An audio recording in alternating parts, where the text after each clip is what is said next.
afternoon, Tracy Reid continuing NBN's comprehensive roundup of the earthquake damage. New South Wales Premier Nick Greiner has arrived in the city, having cut short a visit to Hawaii. He's viewed the devastation at the Newcastle Workers Club, promising full emergency aid to help the city back on its feet. He's also revealed the New Zealand government is flying in a team of engineers. Mr Greiner and Health Minister Peter Collins arrived at Fletcher Park by helicopter late this morning. The pair were taken immediately to the Newcastle police station, where they were briefed on the extent of the disaster. The men then met with Hunter Area Health Board Chief Executive Owen James and were taken on an extensive tour of the Royal Newcastle Hospital, where they were shown the extent of structural damage to two of the hospital's wings. Afterwards, Mr Collins admitted both those wings are now set for demolition. It means that the North Wing and the York Wing at Royal Newcastle Hospital will need to be demolished, because at the moment they're unsafe for occupation. They would require such reconstruction as to virtually cost the same as building a new hospital anyway, and therefore it's very likely that when the structural engineer's advice is in, it will be for almost immediate demolition. Afterwards, the pair were taken to the Newcastle Workers Club, the scene of the worst devastation. In a brief press conference there, Mr Greiner said all efforts were being made to help the city back on its feet. I'm told that they expect to have the Workers Club situation resolved or stabilised, if you like, today, in a matter of hours rather than days, which will mean that we'll have at least crystallised the full extent of the personal injury involved. The other things that are happening is that the Lord Mayor identified a problem with homeowners being concerned about the structural safety of their properties. The Institute of Engineers has been contacted and is arranging for a team of expert structural engineers to come to Newcastle today to assist the Public Works Department engineers and the local government engineers, who are, of course, putting priority on analysing the situation of the various public buildings in terms of their safety and their capacity to be used. We'll also be contacting the Insurance Council today in order to ensure that by Tuesday we have a mechanism set up to deal with what will obviously be a significant number of concerns of private individuals and businesses about their insurance standing. There's no easy way to resolve that problem, but the government with the Insurance Council will endeavour to ensure that by the next business day there is a mechanism set up for resolving those problems. So I think the situation is as stable as could possibly be hoped for. Could clearly have been infinitely worse if the timing had been a little different, and I'm really just delighted with the spirit of the response, both the spirit of Newcastle and the spirit of the response of all the organisations that have been involved in dealing with the tragedy. And we'll have more from the Premier in our news tonight at 6 o'clock. Meanwhile, in the clean-up operation today, realisation of the great expense of rebuilding. At Newcastle Tech, damage is estimated at $10 million. The earthquake shook every building at the college, setting off a fire in the science laboratories, tearing down walls and shattering windows. Out of the tragedy, a semblance of good fortune. Had the quake struck during the school year, hundreds could have been killed. Here, bricks and glass poured down in a morning tea area normally filled with students.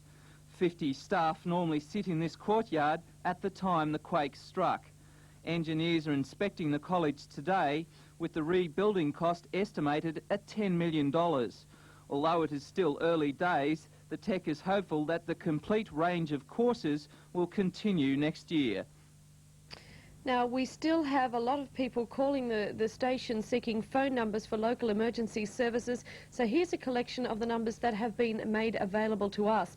Anyone with reports of structural damage to their homes or other buildings have two numbers to call.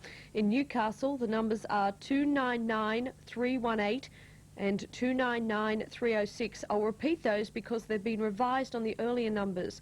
They're 299 318 and 299 306. For structural damage in the Lake Macquarie region, the numbers to call are 580 210 and 580 219. The Hunter Water Board has also set up an emergency hotline. The number there, 267 267. The RAAF is calling for emergency personnel to help relieve rescue workers in the city. There's two numbers there. Now, these also have been revised, so please pay attention. 286919 and 286042, and the RAAF is desperately in need of help if you can give it. For road closures throughout the Newcastle area, and there are many, and it's also disrupting traffic, there's four numbers. They're on your screen now: 290712, 290713, 290715 and 290716. Also in our news tonight at 6 o'clock, we'll have a very comprehensive list of any phone numbers that may be able to help you. For now, that's all we have from the newsroom. I'll be back with more news in an hour. Australia versus Sri Lanka, live from Perth from 4:30 Saturday. More summer sports action on your Commonwealth Games station, NBN. Come on, Aussie, come on.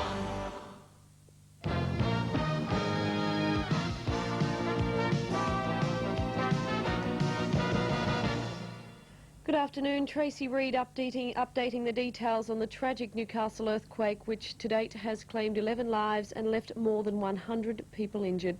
At the Newcastle Workers Club, the scene of the worst devastation, where 8 people have been dragged from the rubble. Demolition crews have moved in to clear away some of the rubble that has so hampered the efforts to locate any more of those who may be trapped. At present, there are unconfirmed reports that 21 people are missing.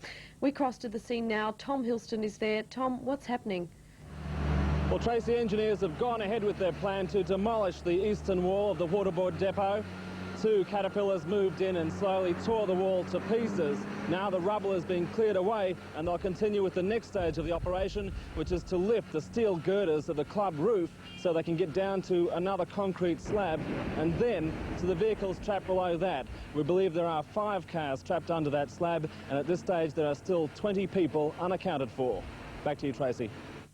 Thank you, Tom. Well, the Australian Seismological Centre in Canberra says seismologists in Newcastle so far haven't recorded any aftershocks. Dr. David Denham from the centre says aftershocks, though, are possible, but they are expected to only be very small. Now, once again, we're going to show you a list of the phone numbers that have been provided by local emergency services. For structural damage, the numbers to call in Newcastle: 299 318 and 299 306. In the Lake Macquarie region, 580 210 and 580 209. For the Hunter Water Board, the number there, 267 267. The RAAF is calling for emergency personnel to help relieve rescue crews. The numbers 286 919 and 286 042. For road closure inquiries, and there's many roads closed around the city, 290 712, 290 713, 290 715 and 290 716. For hospital inquiries, this is if you want to check on the condition of someone who may have been admitted to hospital. The number to ring, 679 812. And finally, the hotline for friends and relatives wanting to check on the welfare of people who reside in Newcastle, 290 804 and 290 805. And please, just another reminder from the police for the public to stay away from the city centre. They need the streets to keep clear so they can carry out their rescue operations, and also there is the danger of more buildings collapsing in the city centre, so please, another reminder, if possible, stay away from Newcastle City.